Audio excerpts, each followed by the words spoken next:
मधु सिंह एक पढ़ी लिखी आत्मनिर्भर लड़की जिसने मर्चेंट नेवी अफसर से शादी की। लेकिन उसे क्या पता था कि यह रिश्ता उसकी जिंदगी का सबसे बड़ा धोखा साबित होगा।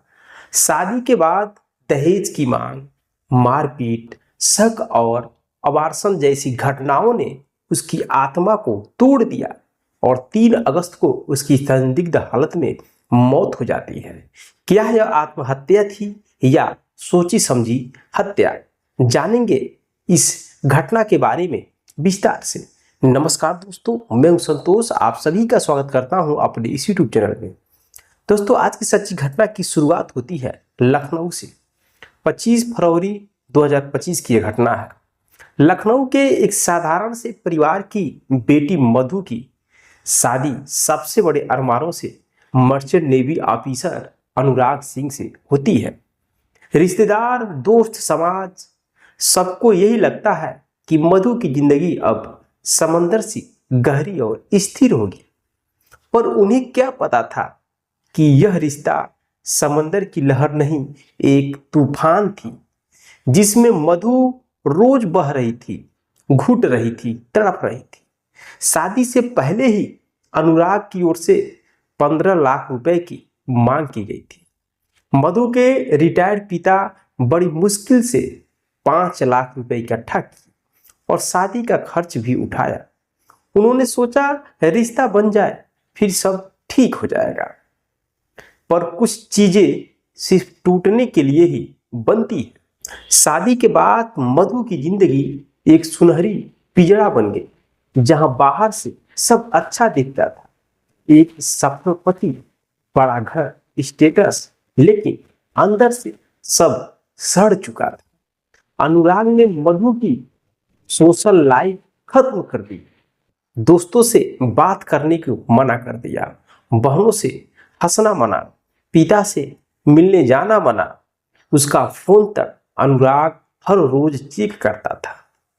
तुम दोनों बहनें लेस्बियन को हो, तुम लोगों का रिश्ता सही नहीं है, यह वह शब्द थे जो मधु को रोज सुनने पड़ते थे, सिर्फ इसलिए कि वह अपनी बहन से बात करती थी।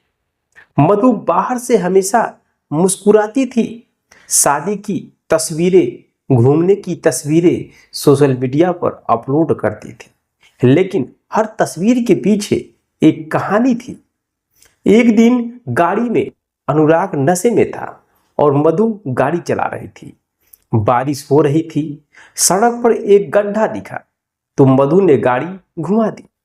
बस इतने ही कारण से उस रात को मारपीट हुआ। तूने यू टर्न क्यों ले लिया? बाहर लड़कों को देख रही थी ना। उस दिन मधु ने बहन को कॉल किया था, आज बहुत मारा, गंदे तरीके से, मैं अब और नहीं सह सकती, बस मुझे ले जाओ।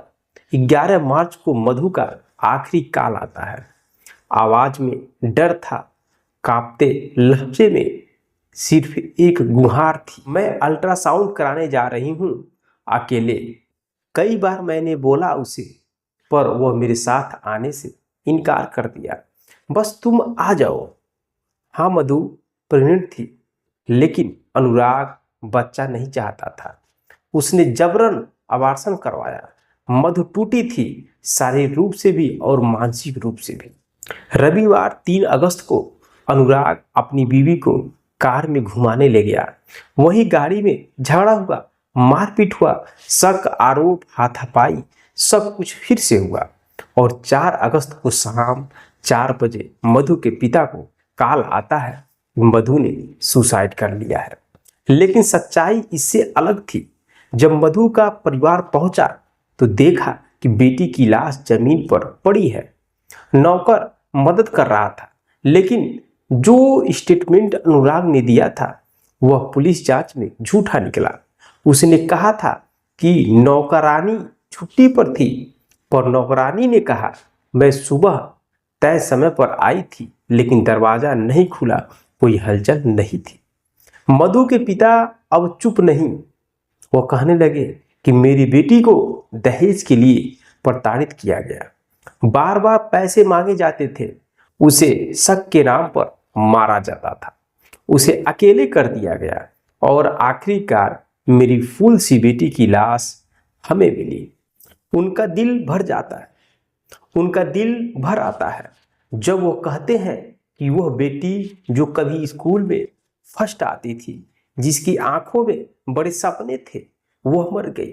लेकिन वह सिर्फ मरी नहीं है, उसे मारा गया है। मामला अब पुलिस के हाथ में है। व्हाट्सएप चैट, ऑडियो कॉल्स, नौकरानी का बयान, सब कुछ सामने आ रहा है। पर क्या ये सब मधु को वापस ला सकता है? आखिरी शब्द मधु की बहन की आवाज में उसने कहा था कि तुम बस आओ, मैं सामान लेकर आऊंगी।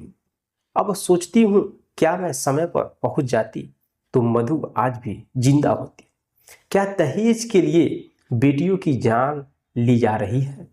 क्या प्यार के नाम पर शक का जहर लड़कियों की आत्मा मारता रहेगा? क्या पिता अपनी बेटी की लाश उठाता रहेगा जब तक कि कानून सख्त न हो? मधु सिंह एक नाम नहीं, एक चेतावनी है। उसके जैसे बेटियां रोज मरती हैं। मधु सिंह एक नाम नहीं, एक चेतावनी है।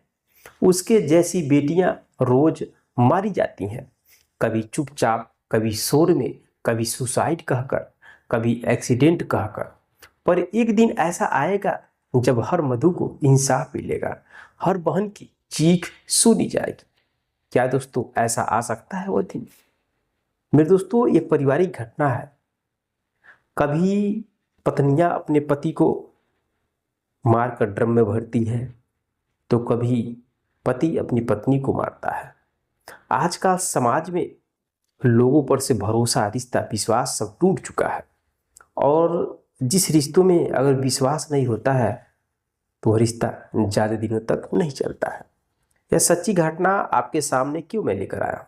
ताकि आप जागरूक हो सके, सतर्क हो सके, आप अपने फैमिली में एक एक मेंबर की बातों को समझ सके, ताकि आपके परिवार में ऐसी घटना न हो सके। मिलते हैं नेक्स्ट वीडियो में नेक्स्ट कहानी के साथ। तब तक के लिए जय हिंद, जय भारत।